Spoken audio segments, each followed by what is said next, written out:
हमारे लिए आज की तिलावत इर्मिया नबी का सहीफ़ा 7 बाब 23 ता 28 आयात तक।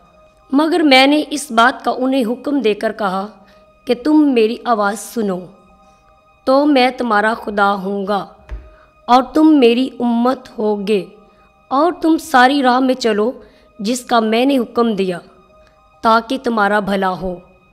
पर उन्होंने ना सुना और ना अपने कान लगाए, बल्कि अपने मशावरतों पर और अपने शरीर दिल की ज़िद पर चले, और पीछे को फिरे और आगे को ना चले।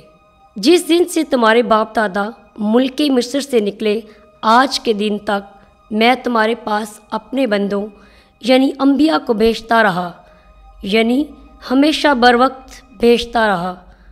मगर उन्होंने मेरी ना सुनी और ना अपने कान झुकाए, बल्कि अपनी गर्दनें सख्त की और अपने बाप दादा से ज़्यादा शरारत की।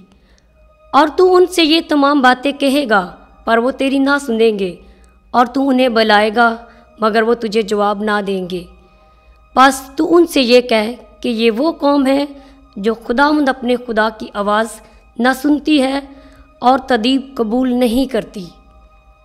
सच्चाई उनसे जाती रही और उनके मुंह से ले ली गई। पाकलाम के पढ़े और सुने जाने पर खुदावंद की बरकत हो, खुदावंद का शुक्र हो।